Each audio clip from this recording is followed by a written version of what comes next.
Hello students, twelfth physics में ampere के परिपथ नियम के अनुप्रयोग चल रहे थे और उसी में नेक्स्ट अनुप्रयोग हम लेते हैं अनंत लंबाई की परिनलिका में उत्पन्न चुंबकीय क्षेत्र। सबसे पहले हम समझते हैं परिनलिका क्या होती है।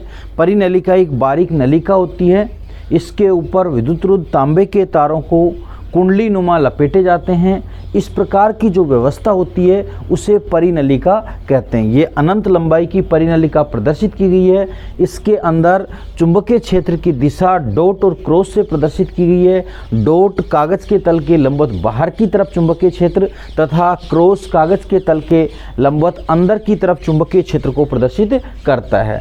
एम्पियर के परिपथ नियम का अनुप्रयोग है, अनंत लंबाई की परिनलिका है, इसमें उत्पन्न चुंबकीय क्षेत्र का हमें अध्ययन करना है। देखिए स्टूडेंट्स, इसके लिए हम एक परिनलिका लिए, परिनलिका के अंदर चुंबकीय एक समान चुंबकीय क्षेत्र B को हमने प्रदर्शित किया है। परिनलिका के बाहर चुंबकीय क्षेत्र शून्य। इसमें एक आयताकार PQRS हम लूप लेते हैं और आयताकार PQRS लूप से हम एम्पियर के परिपथ नियम का ये अनुप्रयोग सोल्व करते हैं। देखिए इसके अंदर हमने जो लूप लिया है उसका कुछ भाग परिनलिका के अंदर है तथा कुछ भाग परिनलिका के बाहर लिया है। जैसे हम ये लूप लेंगे तो लूप में से गुजरने वाला एक तरह से जो चुंबकीय फ्लक्स होगा उसका परिसंचरण हम ज्ञात करेंगे और वो एम्पियर के परिपथ नियम से देखिए क्या होगा, इंटीग्रेशन इनटू B.dl बराबर होगा म्यू नोट समेशन I।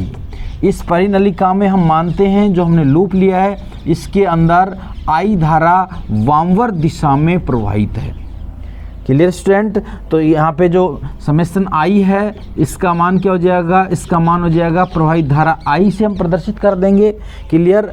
अब देखिए ये जो हमने लूप लिया है वो किसके अंदर लिया है, उसको हमने परिभाषित किया PQRS और इसे हम चार भागों से मिलके बना मान सकते हैं। तो अब चार भागों से जब मिलके बना मानते हैं तो चार स्थितियों में एक तरह से ये कहें कि हम एम्पियर का परिपथ नियम सोल्व करते हैं। तो इसको चार भागों में विभाजित कर देते हैं। देखिए जो रेखा समाकलन है सबसे पहले आता है P से Q तक, हम फर्स्ट पार्ट लेते हैं P से Q तक और ये आ जाता है B.dl cos थीटा।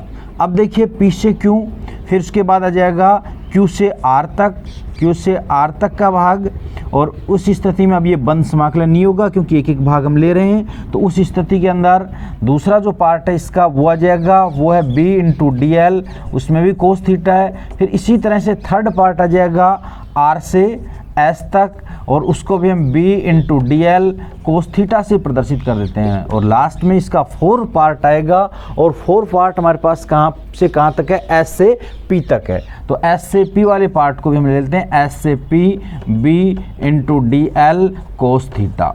अब देखिए स्टूडेंट्स एक एक पार्ट को हम सोल्व करते हैं। फर्स्ट पार्ट में ध्यान से देखिए, यहाँ पे देखिए कोस थीटा आ रहा है तो फर्स्ट वाले पार्ट में चुंबकीय क्षेत्र B ये प्रदर्शित हो रहा है, PQ फर्स्ट पार्ट है, इसके अंदर अल्पांश dl भी इसी भुजा पे लिया जाएगा। यानी इस स्थिति में थीटा बराबर कितना होगा, 0 डिग्री होगा और थीटा बराबर 0 डिग्री है तो कोस 0 का मान क्या हो जाएगा, 1। यहाँ थीटा 0 डिग्री होगा, कोस 0 का मान यहाँ से 1 हो जाएगा। क्लियर? अब सेकेंड पार्ट में हम देखते हैं, इसमें भी थीटा दिया हुआ है, इसके अंदर थीटा निकालते हैं। ये वाला पार्ट है Q से R तक, यहाँ पे थीटा 90 हो जाएगा क्योंकि B की दिशा इस तरफ है और dl ऊपर की तरफ लिया जाएगा और इस स्थिति के अंदर थीटा क्या होगा, 90 डिग्री। कोस 90 का मान क्या हो जाएगा, 0, अर्थात ये वाला पार्ट खत्म हो जाएगा। क्लियर?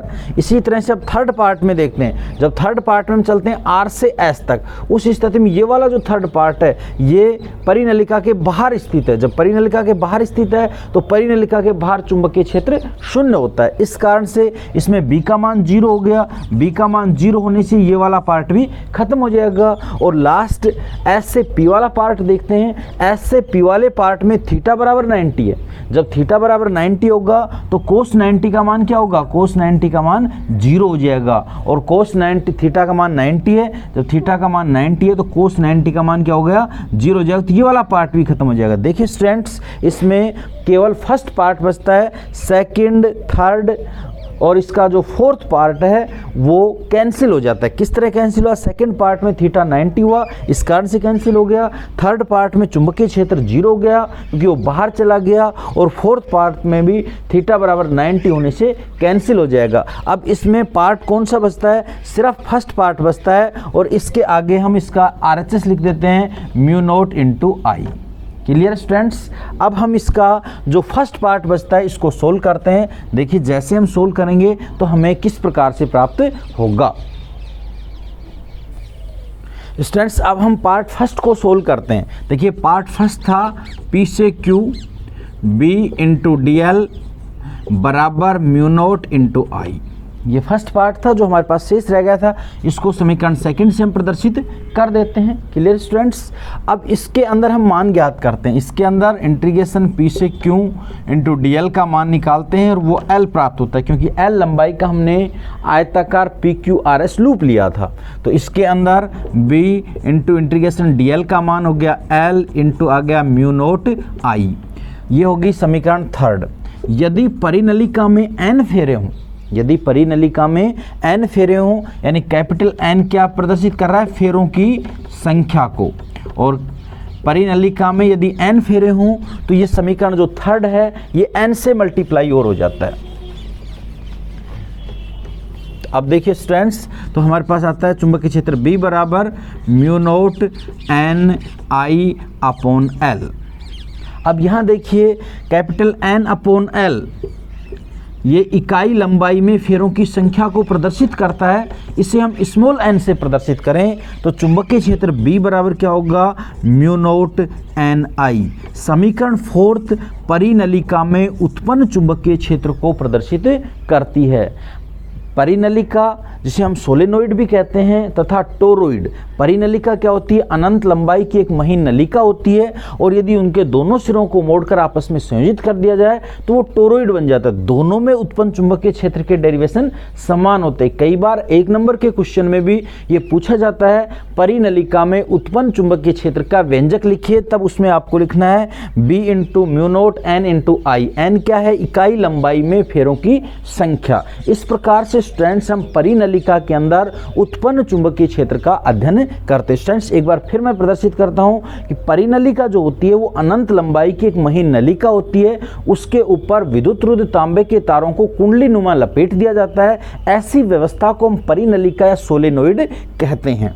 परिनलिका में उत्पन्न चुंबकीय क्षेत्र ज्ञात करने के लिए हम आयताकार लूप लेते हैं। आयताकार लूपों को 4 भागों में विभाजित कर देते हैं और प्रत्येक पार्ट का हम एम्पियर के परिपथ नियम से सोल्व करते हैं। जब एम्पियर के परिपथ नियम से सोल्व करते हैं तो केवल फर्स्ट पार्ट ही उसका शेष रहता है जो परिनलिका के अंदर होता है। जो परिनलिका के बाहर है उसका चुंबकीय क्षेत्र भी शून्य हो जाता है, और जो साइड में है वो थीटा बराबर 90 होने से उसका कोई प्रभाव चुंबकीय क्षेत्र में नहीं होता है। इस कारण से परिनलिका के अंदर उत्पन्न चुंबकीय क्षेत्र B बराबर म्यू नॉट n I होता है, जबकि परिनलिका के बाहर चुंबकीय क्षेत्र शून्य होता है। इस प्रकार से अनंत लंबाई की परिनलिका पर उत्पन्न चुंबकीय क्षेत्र का अध्ययन करते हैं। स्टूडेंट्स नेक्स्ट क्लास में इसकी विभिन्न कंडीशंस हम लेंगे और फिर उसके बाद परिनलिका की छड़ चुंबक के व्यवहार से हम तुलना भी करेंगे, और लास्ट में आएगा टोरॉइड। ये 3 टॉपिक इस चैप्टर में और बच रहे हैं जो कि 7th चैप्टर का 3rd पार्ट था, और इसके बाद 7th चैप्टर क्लियर हो जाएगा।